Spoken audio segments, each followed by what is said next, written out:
So I'm Gillian Young. I'm a health and fitness coach. I'm G Young Woman on Instagram. Also Gillian Young Barkalow, which is GYB, and also Give Your Best, which is my brand, GYB Strength. That is the smartest. Isn't that cute? That is amazing, Gillian. That is genius. Where were you born, and where did you mostly grow up? I was born in Vancouver, but I also grew up in France, and I lived in Northern Ireland for a short time. And then when I was in university, took a year off, moved back to France, lived in Berlin for a bit, and back to France, and I lived in Vancouver and Toronto. So I've had a slightly nomadic life. Home base has always been Vancouver, and now it's California. Oh. What made you move out to California? I moved to California for my now husband. We dated back and forth for about 2 years. We met in France. My favorite hobbies are eating, Yes, working out, reading, writing, walking. I'm not someone who needs to have a ton of hobbies. For me, having a lot of time to work on myself, to write, to connect with others, to read. I'm a huge research nerd, so I'm always researching, obsessively, and reading books and watching videos online and listening to podcasts. So outside of that, I just learned to ride a bike 2 years ago. I'm kind of a slow or a late bloomer in a lot of things. So I guess my biggest things would be food, travel, health related things. What is your favorite workout day right now? My workout days right now are everything days. I've just been creating these really fun functional circuits. Sometimes I'll do more leg and glute focus, which is always my favorite. But I'm really trying to incorporate a lot of full body stuff, a lot of really functional movements, and my main goal is just to have fun and feel strong and do what feels good. Squatting and deadlifting every week gets so boring. It's so boring. Yeah. And you just throw in new things, you're evolving and you're learning, and I think we need to play more. As adults, we forget to play, and that moving should be fun, and when you're too strict in your routine and you just have to do legs, arms, shoulders, whatever, you lose the fun in it. Yeah, I agree. What are you focusing on right now when it comes to your diet? My diet is always evolving because I have gone through phases where I'm strictly trying to build muscle, and then I'll be eating in a surplus, eating a lot of protein, and working out to coordinate with that to just build. And then I've gone through fat loss periods where I'm okay, I want to see the muscle I built, so I'll be on a cut and I'll be following certain guidelines there. Mm-hmm. Right now, my goal is to help others and to just be healthy and strong. So with all my knowledge on how to bulk, how to cut, I also know how to maintain and how to fuel my body, and that's my main goal right now, without stressing too much of cutting or gaining. And I think when you're constantly in that state, that can be unhealthy because it's you're never okay with who you are right now. Right. And you need periods where you're just gonna take it a bit easy and, allow yourself to see, what do I crave? What foods do I like? What do I want? And just love your body for what it can do. Mm-hmm. And there's a time and a place where you're I gotta lose a few pounds, or I wanna gain some solid muscle, and you have to focus, and it's a pretty strict thing dietary wise, but I think those mental breaks to just be, and I'm just really happy with where I am right now. I want to have fun, I want to build, and I want to help other people reach their goals. Mm-hmm. What are some of your favorite tips to give for diet, just the population as a whole, I guess? There's no one perfect diet for anyone. I think it's super overwhelming. There's so much out there. For me, if I'm working with a client, it's finding out their lifestyle, their habits, what works for them.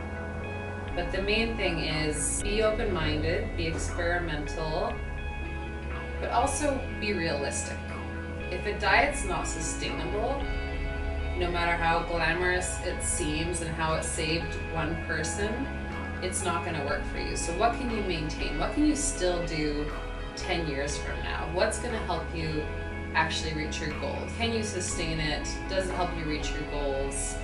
What makes you happy? I'm a science nerd, so I like to look at numbers. I like to know what I'm eating and understand, oh, that's why I'm gaining weight. That's why I'm gaining muscle. That's why I'm losing muscle. Just to have that understanding is helpful, but I'm also a very like emotional, soulful person, so I need times where I'm like, I'm gonna eat intuitively and just see what I crave.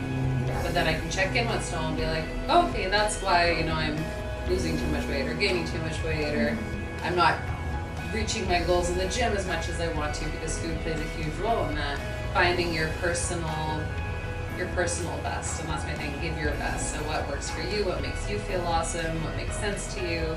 Generally I work with flexible dieting, which is macro-based nutrition, so understanding that person's specific macros to reach their specific goals.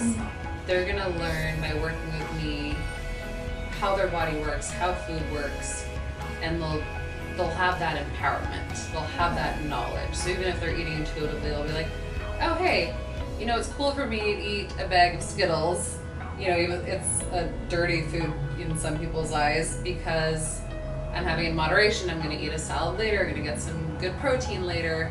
You know, they understand how to balance their days, that there's really no bad or good foods, which I think is a really dangerous thing we get into in our culture, is labeling foods good or bad. If you go to Europe, people always have dessert, they always have pastries, and it's not this guilty thing. It's you have a small piece of whatever for dessert, and that's a celebration. My purpose that I tell myself every morning, every night, is I want to empower women and change their lives through health and fitness. What is the best thing that you've taken from this lifestyle? Like, what's the best thing that you've learned from all of this? Love your body. I think I spent so much of my life working against my body and wanting it to be something it wasn't, and thinking I had to be a certain weight or eat less and do less and be smaller physically, emotionally, in every way. And this has taught me it's okay to take up space. It's okay to want to be physically bigger, emotionally bigger in every way, to be empowered by your own strength and your own body, and to learn what you're capable of, and to learn what it takes to properly feed your body and to build muscle and to create this amazing thing that you live in to be a better home. It should be something you take really good care of, not work against and not judge and not, you know, starve or be mean to. Like, it's something you really gotta enjoy and have fun with and take care of, and that's what health and fitness has taught me. It's become a really positive thing where, like, I just want to be good to myself. Right. I try my hardest, like, every day to love myself, and most days are, I mean, a lot of days are easier than others, but I feel like it's normal for people to struggle. Do you still struggle? Oh, yeah. I mean, I'm totally human. The good thing now, it's like, it doesn't last that long. Yeah. The biggest thing was learning to not relate my physical to an emotional thing. Like, I can look at it so much more factually now, where it's like, oh, I gained weight. I'm not like, it's because I'm terrible and I'm lazy or whatever. I'm like, oh, because I ate a bit more and I moved a bit less. Like, not a big deal. Working with so many amazing women and bodies and people, I'm like, everyone's so different. Everyone's amazing, and you gotta love yourself through every stage, because you're never gonna be super, super lean all the time. You're never gonna have the perfect whatever, because it doesn't exist. It simply doesn't. And what it would take to, like, be the Victoria's Secret model, like, is not worth it to me. Like, to walk around with a six-pack and, you know, perfect glutes would take so much dedication to my body in an unhealthy way, that I would so much rather have my social life and my relationships be healthy, and, you know, feel pretty cool about my body because I take care of it and I move it every week or every day. All you can control is how you react in any situation. The world can be falling apart. You could have messed up. You could have done something terrible or had something done terrible to you.